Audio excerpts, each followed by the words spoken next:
Et bonjour, c'est Nicolas de Immobilier Compagnie, bienvenue dans cette nouvelle émission. Et dans cette émission, on va pas rentrer dans l'habituel décortiquage d'un pitch d'un des candidats de l'émission de Qui veut être mon associé, mais on va prendre le profil de Kelly Massol, qui est l'une des jurés que j'ai pu avoir ces derniers mois dans l'émission. Et en fait, on va s'intéresser à son parcours. L'émission sera un petit peu plus courte que d'habitude. Ça va être, à mon avis, extrêmement intéressant. On n'a jamais parlé de cette jeune demoiselle et pourtant, elle a un parcours extrêmement intéressant. Et je pense que tu vas apprendre énormément de choses, à la fois sur ta situation, mais à la fois sur certains comportements qui, à mon sens, font vraiment la différence. Avant d'attaquer, et comme d'habitude, laisse-moi des étoiles et un commentaire là où tu écoutes cette émission, ou alors tu prends le téléphone d'un ami et tu l'abonnes sauvagement à l'émission, tu lui dis écoute ça, c'est de la bombe bébé. C'est pas Marseille, c'est Immobilier Compagnie. Bon, écoute, il faut bien se marrer avec ce qu'on a, je fais avec ce que je peux. Sinon, tu vas sur immobiliercompagnie.com, dans l'onglet formation, il y a de nouveau mes formations, dans l'onglet livres, il y a mes livres, et dans l'onglet coaching, tu cliques et tu réserves une heure, une demi-heure, le temps que tu veux avec moi, on travaille sur ton projet. Sans plus de transition, Patrick, c'est avec un grand plaisir que je te le dis, Magnéto. Avec l'arrivée de Kelly Massol cette saison, les investisseurs ont en effet du souci à se faire, car cette entrepreneuse au succès éblouissant ne compte pas faire de la figuration. Je suis Kelly Massol, j'ai 39 ans, je suis la maman de 2 enfants.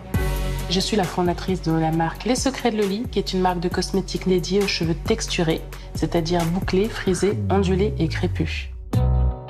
Je viens d'une famille, il faut le dire, il faut mettre les mots dessus, assez pauvre, où les disputes pleuvent, les insultes, les coups parfois. Et c'est comme ça qu'un matin, j'ai demandé à parler à une assistante sociale et j'ai demandé à être placée en famille d'accueil. Suite à ce choix, une nouvelle vie, entre guillemets, a commencé loin de ma bulle familiale. Bon, alors déjà, ça commence très fort. Je trouve que là, tu t'en rends peut-être pas compte, mais tu t'es pris une grosse claque dans la figure. Moi, avec toi, d'ailleurs, on a eu mal. Hein. T'as mal, hein? Oui, moi, j'ai mal. Regarde. Déjà, premièrement, on va mettre de côté la particularité qu'elle a choisi vraiment un secteur de niche, c'est-à-dire les cheveux crépus, etc. C'est vraiment pour le coup une niche, hein, on ne va pas se mentir. Donc ça, on va le mettre de côté, on va avoir l'occasion d'en reparler. Et on va se concentrer sur les quelques mots qu'elle a pu dire et la décision qu'elle a prise jeune de se faire placer. Et on va donc parler de sa situation personnelle. Et ça va te ramener à cette fameuse claque qu'on vient de se prendre, qui consiste à dire qu'en fait, je veux pas savoir dans quelle situation tu es en fait. Et je veux même pas me sortir des excuses à 2 balles. Parce que là, la personne qu'on est en train d'écouter, elle avait toutes les excuses du monde de ne rien faire. Déjà, premièrement, c'est quelque chose que je conseille à tout le monde, c'est d'être, je dirais, brutalement réaliste. La brutalité de sa réalité, elle est, dans tous les sens du terme, violente. C'est-à-dire, comme elle le dit, je viens d'une famille très pauvre. C'est comme ça en fait. Il y a des gens qui viennent de milieux modestes, il y a des gens qui ont eu de l'argent, il y a des gens qui n'ont plus d'argent. Moi par exemple, j'ai eu de l'argent quand j'étais jeune, puis on n'en a plus du tout. Donc, je veux dire, chacun sa vie, il n'y a pas de, je dirais, de côté négatif à avoir une vie d'une manière plutôt que d'une autre. Il ne faut pas chercher à se dire que telle personne, elle a eu plus de chance pour je ne sais quelle raison que souvent on s'invente. La vie qu'on a, c'est la vie qu'on a. Mais il faut être réaliste vis-à-vis de ça. Ton point de départ, il n'est pas le même si tu as de l'argent que si tu n'en as pas.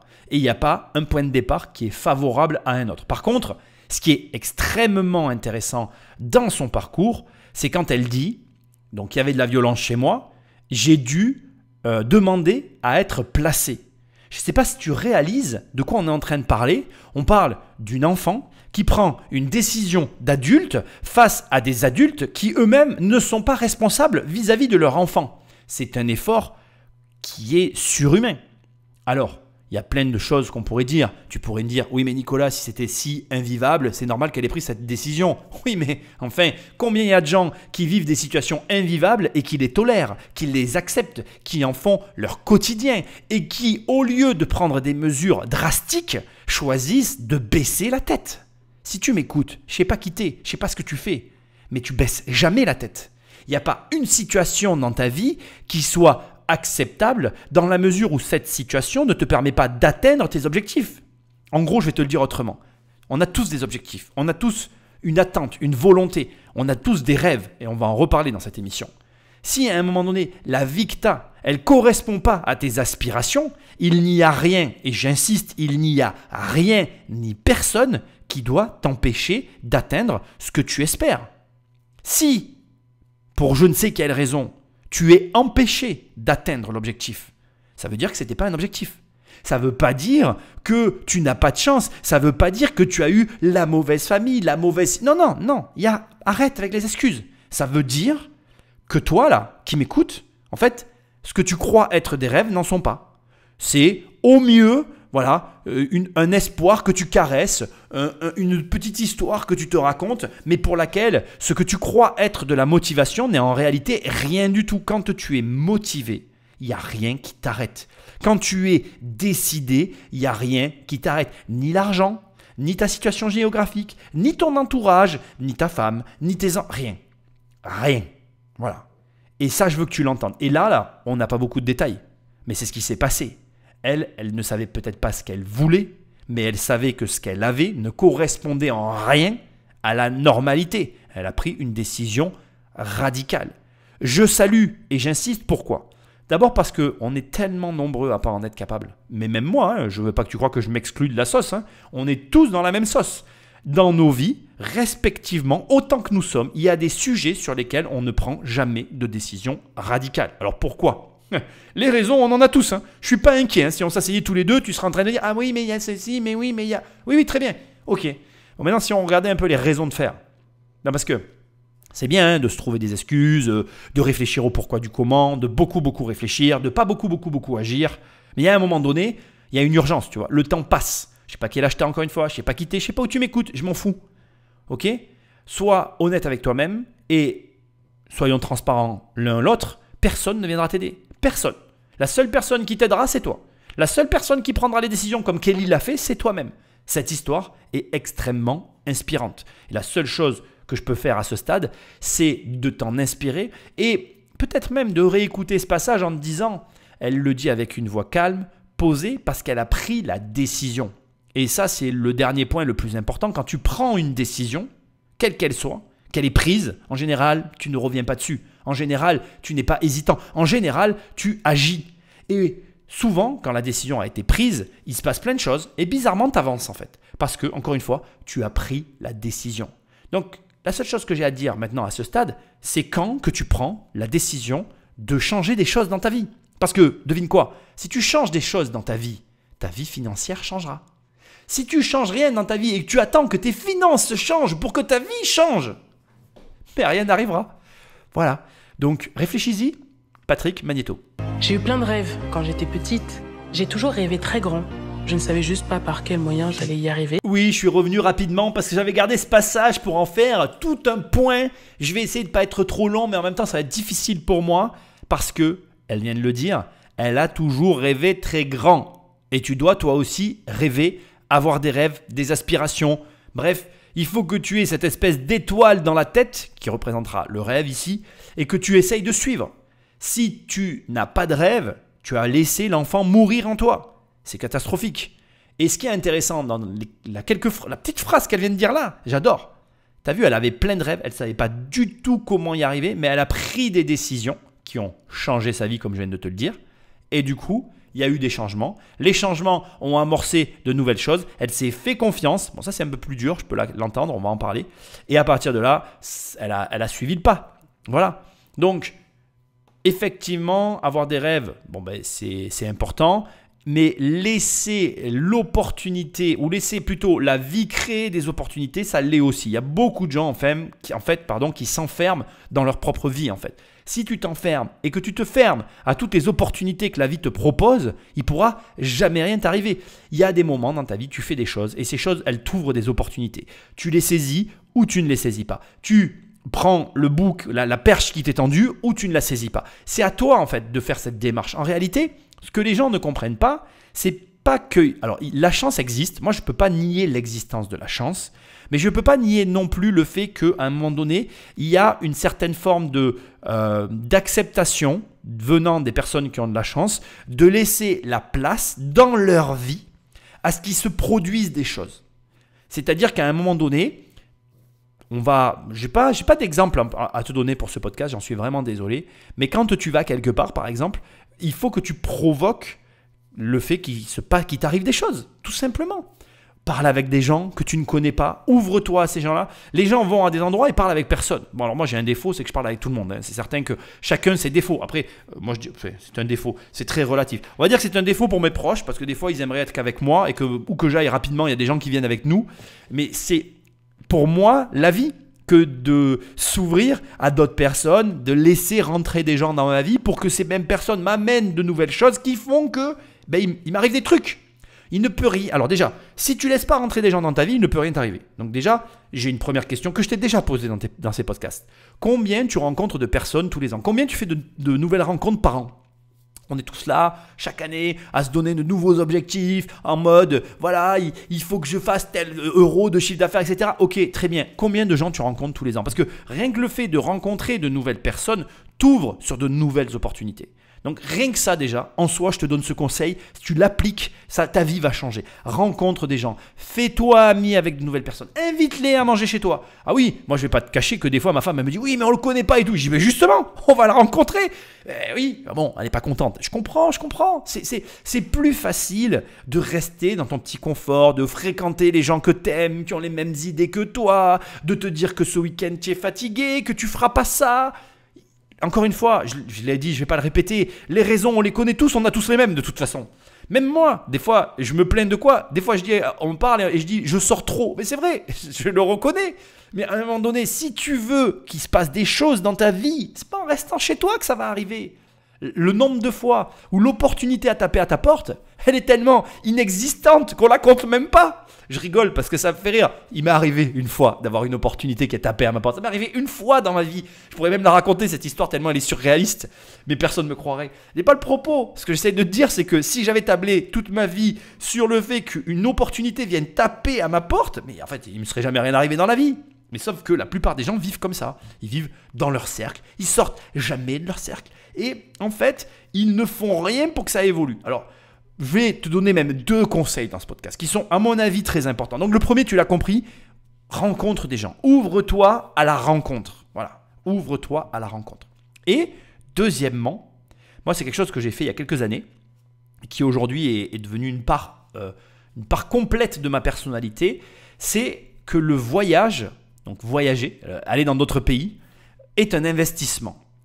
Transforme ta perception du voyage, arrête de te dire que voyager c'est une dépense. En fait, tu es libre de décider ce qui dans ta vie est une dépense, de ce qui est un investissement. C'est la réalité.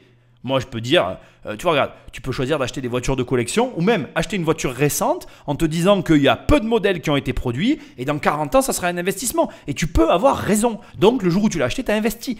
Tout ça, la vie, c'est beaucoup une question de perspective. Et les perspectives, ce qu'il y a de super, c'est que ça change.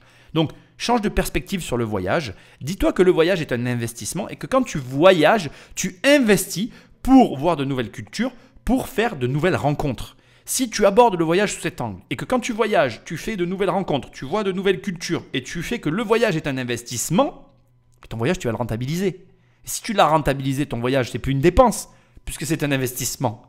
Et donc, ce que j'essaye de te dire, c'est que là, on a quelqu'un qui t'a dit quoi? Elle a toujours rêvé grand. Elle a toujours vu les choses en grand. Elle n'a jamais su comment ça allait se passer. Mais moi, ce que je peux te dire, c'est que rien qu'en t'entendant le fait que je me suis fait placer parce que j'ai vu que ma vie, elle n'était pas normale, elle s'est ouverte au changement. Elle a laissé rentrer dans sa vie du changement qui lui a amené des opportunités auxquelles elle était aussi ouverte. Elle les a saisies et la voilà là où elle est. Donc en fait, la vie, c'est pas très compliqué dans la mesure où tu acceptes de mettre dans ta vie ces petites choses qui vont créer toutes ces opportunités et tu auras de la chance. Parce qu'après, tu saisis l'opportunité, tu rencontres la bonne personne, tu as de la chance, parce que tu as de la chance. Certains diront tu l'as provoqué, c'est acceptable comme je dirais, façon d'intellectualiser le processus. Moi, je trouve que c'est acceptable. Mais moi, je pense que malgré tout, il y a une notion de chance. C'est-à-dire qu'il y a un moment donné, tu te retrouves au bon endroit au bon moment. Oui, ok, tu as fait ce qu'il fallait pour y être, mais tu as la capacité de dire oui.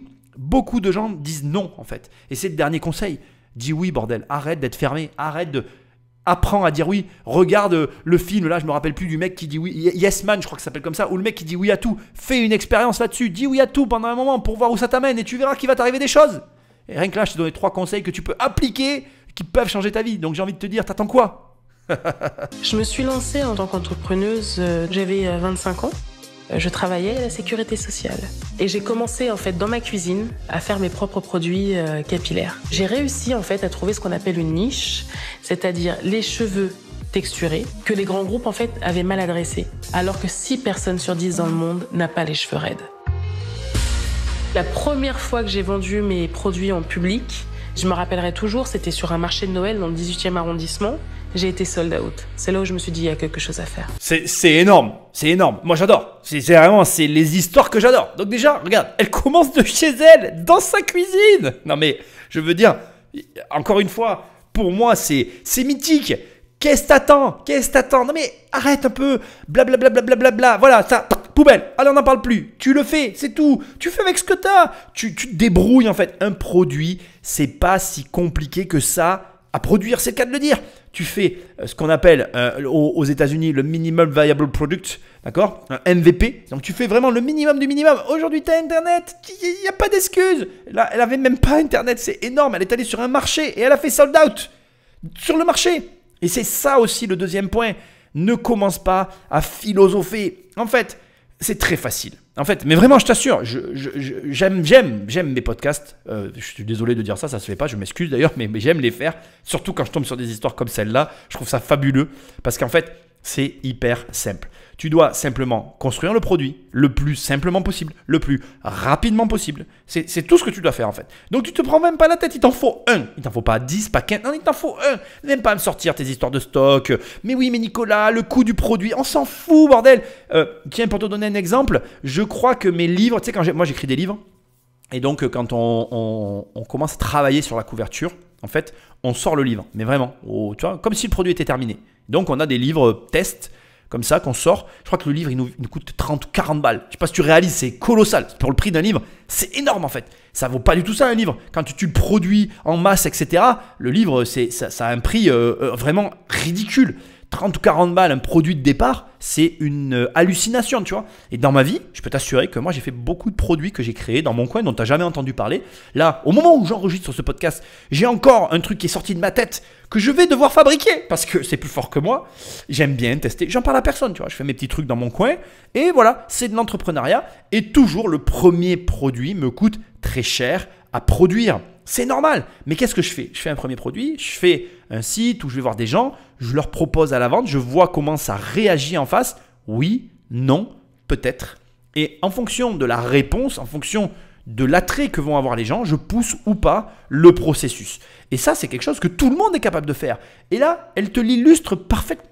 Elle commence de sa cuisine, elle fait les produits au départ pour elle parce que le problème, il la concerne. Donc elle règle d'abord son problème. Ensuite, elle dit une phrase hyper contre-intuitive mais que j'adore tellement. Elle dit 6 personnes sur 10 n'ont pas les cheveux crépus, n'ont pas le problème de cheveux qu'elle a. Ça veut dire que ça n'est absolument pas la majorité du marché. C'est très contre-intuitif. Pourquoi? Parce que du coup, comme ce n'est pas la majorité, les grands groupes n'y sont pas allés. 2, quand les grands groupes y sont allés, comme elle le dit, c'est mal fait parce que de toute façon, ce n'est pas le gros de leur vente, donc ce n'est pas là-dessus qu'ils se concentrent. Et 3, elle a un pont d'or, une opportunité énorme sur une petite part de marché qui, pour elle, représente énormément d'argent. Et qu'est-ce qu'elle a fait? Boum, elle y est allée. Elle y est allée alors que pas d'argent, rien. En plus, elle était assistante sociale. Je veux dire, donc, elle avait un travail. Une excuse que tu peux très facilement me scander en mode « Oui, mais Nicolas, je n'ai pas le temps, je travaille !» Mais bien sûr, tu prends le temps en fait. Je raconte toujours cette histoire dans les podcasts, j'en suis vraiment désolé, il doit m'en vouloir à la fin. D'ailleurs, en plus, il m'a fait un témoignage vidéo, mais je l'adore, franchement.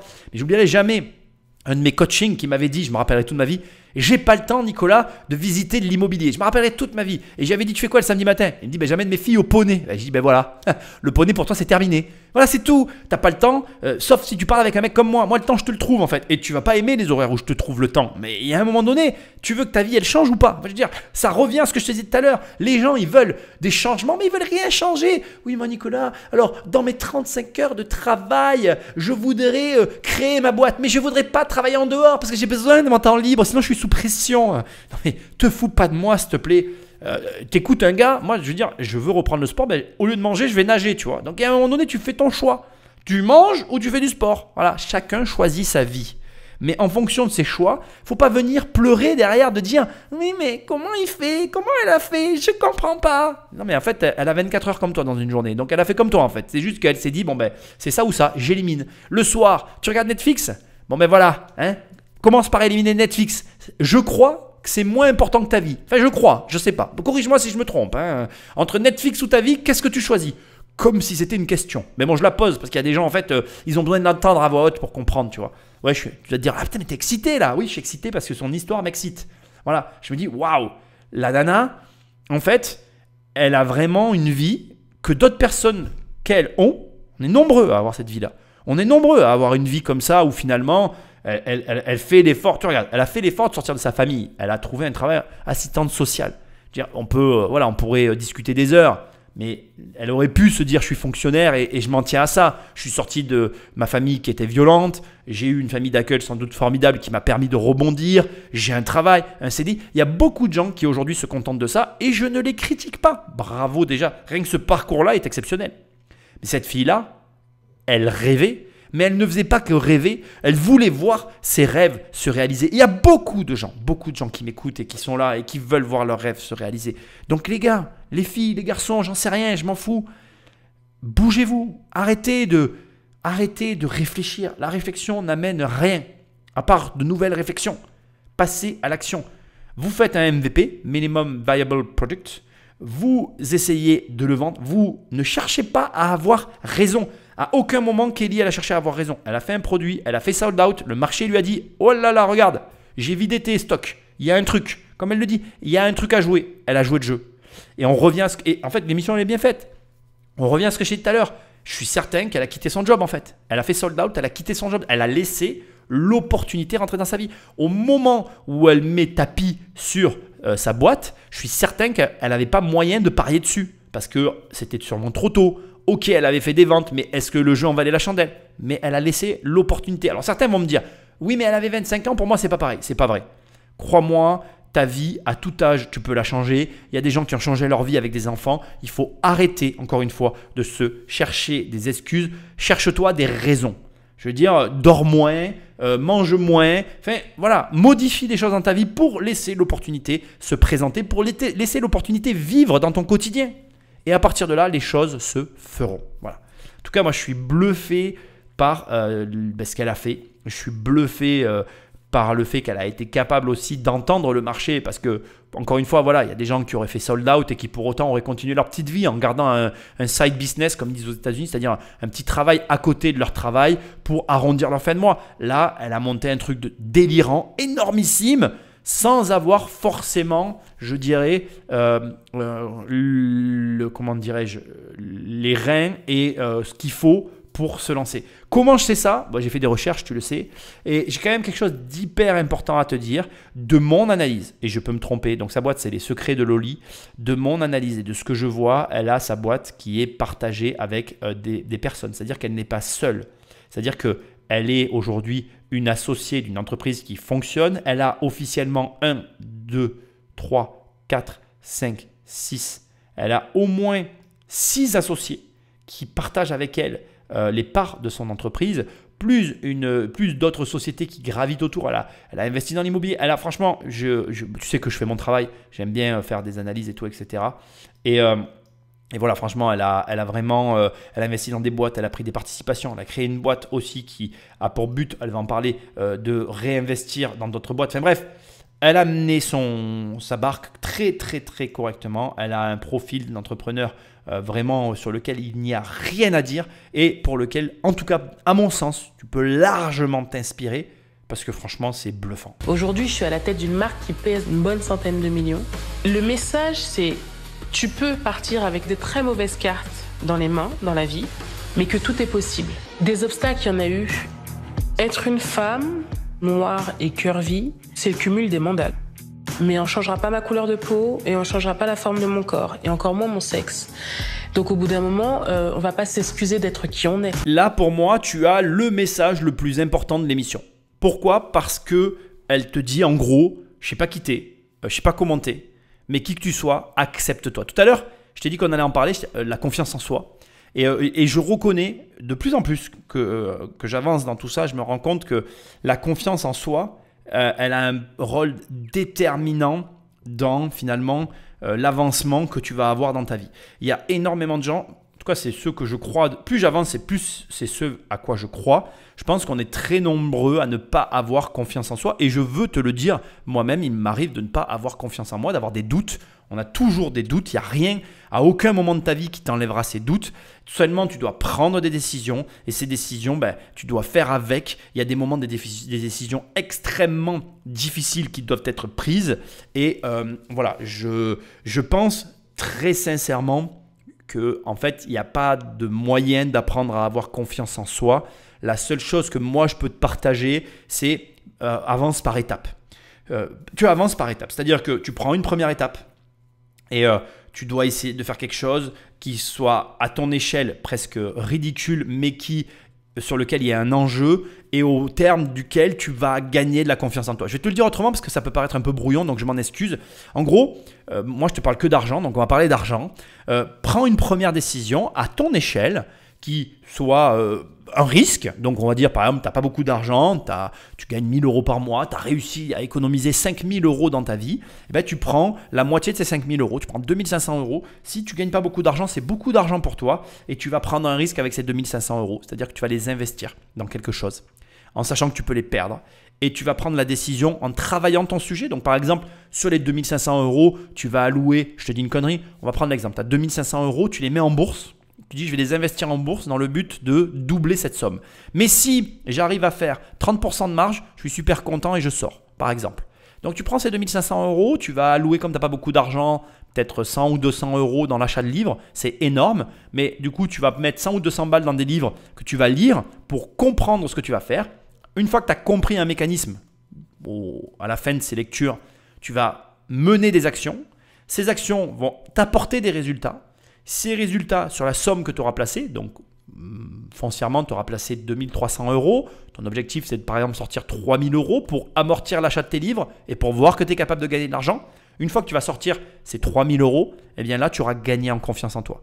À partir de là, si tu as réussi à faire cet argent, on va dire que tu as gagné 700 € finalement tout seul, tu vas aller chercher maintenant les 1 400 €. Puis quand tu auras gagné les 1 400 € en dupliquant la méthode, tu vas chercher les 3 000 €. Et là, l'air de rien, sur une échelle de quelques années, tu auras gagné en confiance en toi, mais aussi tu auras dupliqué, dédoublé ton capital. Et tout ça, ça va s'accumuler, ça va créer de l'expérience et l'expérience va te permettre à la fois de prendre plus de risques, donc de perdre gros, on est d'accord, mais à la fois aussi de prendre des bonnes décisions qui vont t'amener à des résultats complètement délirants aussi. Donc, ce que j'essaye de te dire, très modestement, c'est que la confiance en soi, ça se construit. Ça n'est pas quelque chose que l'on acquiert du jour au lendemain. Moi, je n'ai pas eu autant confiance en moi en immobilier du jour au lendemain. Ça s'est construit au fil du temps. Et ça se construira pour toi aussi. Fais les choses à ton échelle et ce qui sera ridicule pour certains, mais qui sera énorme pour toi, tant que ça t'apporte de la confiance en toi, tu t'en fiches du regard des autres. Tu t'en fiches. Moi, je fais des trucs des fois qui sont ridicules et qui pour autant me permettent d'avancer dans ma vie. C'est ce qui compte. Ce qui compte, c'est d'avancer un pas après l'autre à ton rythme. Et dis-toi une chose, tu as des gens qui avancent très vite. Tant mieux pour eux, il ne faut pas être jaloux parce qu'on a tous notre lot de problèmes. Il ne faut pas regarder les autres dans mode je les regarde. Il faut simplement essayer d'apprendre des autres, avoir un regard bienveillant en essayant de se dire ok, qu'est-ce que cette personne elle a à m'apprendre? Qu'est-ce que dans son parcours peut m'apporter par rapport au mien et m'éviter surtout certaines erreurs tout en sachant que tu en feras et aussi me donner de l'espoir par rapport à ce que je suis en train de faire. Et là franchement, elle nous donne un espoir de dingue. Je veux dire, comme elle le dit, elle a cumulé, alors j'en ai pas parlé volontairement, mais elle a cumulé vraiment par rapport au business un ensemble d'éléments qui n'étaient vraiment pas en sa faveur. Elle a une certaine corpulence qui n'est pas forcément à la mode, même si moi je ne trouve pas qu'elle ait de problème, mais bon, je peux comprendre son opinion. Elle est noire, elle est comment dire, elle est femme. Les femmes dans le business, c'est malheureux, mais c'est comme ça, il n'y en a pas beaucoup. Donc c'est vrai que quand tu regardes, on va dire froidement sa situation, elle n'avait pas la situation idéale. Elle avait une famille qui était compliquée, elle a été en famille d'accueil, elle n'avait pas d'argent, elle était salariée. Enfin bref, si tu prends l'ensemble, franchement, c'était vraiment pas… Tu vois, tu pouvais pas dire c'est elle qui va faire 100 millions. C'est pas le cheval sur lequel tu allais parier. Et regarde, elle l'a fait. Elle a fait mentir tous les pronostics. Donc encore une fois, cette histoire-là, tu dois t'en inspirer. Parce que encore une fois, je ne sais pas quitter, mais ta situation, elle est idéale. Et oui, ça peut te paraître bizarre, mais elle est idéale. Et encore une fois, ce qui te sépare de ce genre de résultat, ça n'est que tes choix. Rien d'autre. Si on devait résumer cette émission à un seul élément, quels sont les choix que tu fais pour voir ta vie changer? Fais d'autres choix et tu verras du changement dans ta vie. Continue sur l'axe dans lequel tu es et ne sois pas surpris si rien n'évolue comme tu souhaites. Forte de son impressionnante réussite, aujourd'hui Kelly Massol n'a qu'une envie, donner sa chance aux autres. Ce que j'offre, c'est mon expertise, mon accompagnement, de l'argent et surtout du temps. Ce qui me tient à cœur, c'est finalement de donner ce que j'ai pas eu. On finit avec un point qui me fait forcément sourire parce que ça fait écho à ma situation. C'est exactement ce qu'elle dit, donner ce qu'on n'a pas eu. Moi, quand j'ai commencé l'immobilier, il n'y avait rien. J'ai galéré, je l'explique dans mon livre, hein, je me rappelle de ce marchand de biens que j'ai rencontré qui m'avait vraiment donné beaucoup de renseignements, d'astuces et de modes de fonctionnement, mode opératoire à mes débuts, à Avignon d'ailleurs. Et franchement, j'oublierai jamais et il n'était pas obligé. Et c'était des efforts qui étaient complexes, des recherches, du temps perdu pour rien, des années parfois, parce que tu ne comprends pas, tu ne trouves pas les bons contacts, etc. Et aujourd'hui, il y a plein de gens qui sont suspicieux de tout ce contenu. Et je comprends, je m'en fiche en fait, ce n'est pas mon problème réellement. Mais j'essaye de dire juste que c'est ça, c'est ce qu'elle vient de dire. En fait, effectivement, on a un intérêt. Alors moi, il est commercial, elle, il est d'investissement, mais… Tous ceux qui faisons ce genre de choses aujourd'hui, on a un intérêt, on ne va pas s'en mentir, hein, les choses se font toujours par intérêt. Mais derrière, il y a aussi une volonté d'aide que moi je trouve formidable parce que ce genre de personnes, quand tu y as accès, ça peut tout changer. Donc c'est vrai que personnellement, je suis bluffé parce que je suis bluffé par le fait qu'on ait des personnes comme ça qui, malgré qu'elles aient des boîtes à 100 millions, elles pourraient rester dans son coin. Hein. Soyons clairs, il y a un truc que les gens ne mesurent pas, et ça me fait sourire, c'est l'argent que tu ne gagnes pas à faire ces choses-là. C'est-à-dire qu'à un moment donné, tout le temps qu'elle ne passe pas dans sa boîte, c'est le temps qu'elle ne passe pas à développer sa boîte. Et tout le temps qu'elle ne passe pas à développer sa boîte, c'est combien de centaines de millions d'euros? Donc oui, heureusement qu'elle fait en contrepartie de l'investissement dans d'autres entreprises avec un intérêt, parce que sinon, elle resterait dans son entreprise et puis voilà, elle gagnerait son fric et ça serait comme ça. Sauf que je pense que pour comprendre les opportunités de la vie que j'ai évoqué au début de l'émission en te disant rencontre des gens, en fait, ce que la plupart des gens ne comprennent pas, c'est je vais y arriver à te le dire, c'est que pour comprendre ce système d'opportunités et de rencontres, tu dois toi-même devenir une opportunité. C'est-à-dire que c'est une espèce d'échange équivalent dans lequel il faut rentrer et être capable de se dire, ok, tu as envie que les gens soient une opportunité, donc tu dois devenir une opportunité pour les gens. Et moi, je suis très heureux à chaque fois que j'aide des personnes parce que je me dis, voilà, j'ai fait gagner de l'argent à quelqu'un et un jour, ces gens-là, ils me le rendront. Comment, j'en sais rien. Mais des fois, on m'appelle, on me dit, tiens Nicolas, j'ai ça, est-ce que ça t'intéresse? Et c'est con, mais ça me fait plaisir qu'on m'envoie ce genre de choses. Alors, des fois, je dis oui, des fois, je dis non. Plus souvent, je dis non parce que moi, j'ai mes trucs, etc. Mais un jour, je dirai oui. Et ce jour-là, c'est la vie qui me le rendra. Et c'est comme ça que ça fonctionne. Tu ne peux pas attendre plutôt. Tu ne peux pas attendre des opportunités, recevoir en permanence si tu ne donnes pas en fait. Donc, pour recevoir, il faut donner. Donc, pour avoir des opportunités, il faut que tu sois toi-même une opportunité. C'est pas très compliqué en fait. Tu le savais tout ça. Et cette émission, c'est là où elle est drôle et amusante. C'est qu'au final, tout ce que j'ai dit dans cette émission, tu le sais au fond de toi. C'est juste en fait que tu l'as oublié, que tu veux plus l'entendre ou que personne ne te le dit. C'est très dommage en fait. Donc, la seule chose que j'ai à te dire, c'est que tu devrais la partager allègrement, cette émission. Non, c'est qu'en fait, il te faut juste commencer. Commence à ton échelle. Commence avec ce que tu peux faire. Et ce que tu peux faire, même si c'est encore une fois pas à la hauteur de tes attentes, c'est pas comme tu l'espères, peu importe, fais-le. Fais ce que tu peux. Et tu verras que de fil en aiguille, d'étape par étape, les choses vont se débloquer et tu seras heureux de l'avoir fait. C'est surtout ça. Parce que c'est le point le plus important. Le chemin est plus important que la destination. C'est-à-dire que en réalité, on apprend bien plus de choses dans la construction qu'une fois qu'on a obtenu le résultat. Le résultat est cool, il faut l'avoir. on est d'accord, je ne veux pas mentir, c'est parce qu'on a des résultats qu'on continue et qu'on recommence et que ça se construit. Mais c'est quand même dans la construction que se trouve la réponse. C'est très paradoxal d'ailleurs, très subtil aussi parce que je crois, quand tu fais quelque chose, il faut vraiment que tu sois attentif au processus et à ton rapport avec le processus.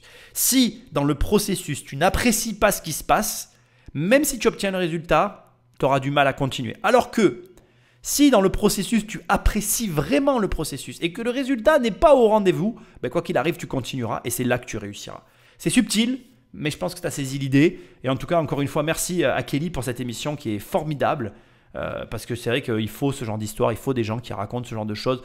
Déjà pour montrer à tout le monde que l'espèce de fable que tout le monde nous raconte, oui les riches héritent, c'est n'importe quoi. Ça n'existe que dans la bouche de ceux qui racontent cette fable. C'est vraiment la plus grosse des débilités que j'ai jamais entendues. Parce que sur 100 personnes qui héritent, il y en a 90 qui vont tout dilapider et qu'en réalité, ceux qui arrivent par miracle à dupliquer le process, en réalité, ce sont des gens qui sont éduqués, intéressés, enfin bref, c'est un melting point de diverses compétences et éléments qui sont difficiles à obtenir et qu'au final, l'idéal pour réussir dans les affaires, c'est de ne rien avoir. Et ça me fait mourir de rire à quel point aujourd'hui, la plupart des gens croient l'inverse et comment cette croyance seule et unique, elle fout en l'air toute une population.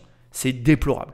Mais bref, chacun croit en ce qu'il veut. Moi, j'essaye à ma mesure de rétablir la vérité. Rappelle-toi d'une chose, quand tu n'as rien, tu n'as rien à perdre. Quand tu as de l'argent, tu as tout à perdre. Donc déjà, si tu comprends ne serait-ce que ce mécanisme, déjà, tu as beaucoup compris de choses dans l'histoire de l'argent, de l'entrepreneuriat, etc. Bon, bien plus que la majorité des gens, malheureusement. J'aimerais que plus de gens soient éveillés à tout ça. Mais bon, je fais de mon possible, je pense que tu le vois. Maintenant, adviendra que pourra. Bravo à Kelly, bravo pour son parcours. Diffuse ce podcast, ce message, diffuse-le au plus grand nombre. Réfléchis à tout ça et rappelle-toi de tout ce que je t'ai dit dans cette émission. Je le crois. Je pense que s'ouvrir aux rencontres, c'est extrêmement important. Le voyage est un investissement et surtout, essaye de dire plus souvent oui que non, parce que tu le veuilles ou non d'ailleurs, c'est triste mais c'est comme ça, on a plus tendance à dire non que oui, alors que c'est l'inverse qu'on devrait faire. Et c'est pas en disant non que tu auras des opportunités dans ta vie. Enfin bref, je crois que tu as compris. Like, partage cette émission, j'ai la forme et je te souhaite de la voir et je te souhaite de te lancer à ton tour et d'avoir un changement de vie tellement violent que tu seras heureux comme moi je le suis. Bon bref, like, partage, prends le téléphone d'un ami, abonne-le sauvagement à l'émission, va sur immobiliercompagnie.com, il y a mes livres, mes formations, enfin bref, toi-même tu sais, et je te dis à très bientôt dans une prochaine émission. Salut!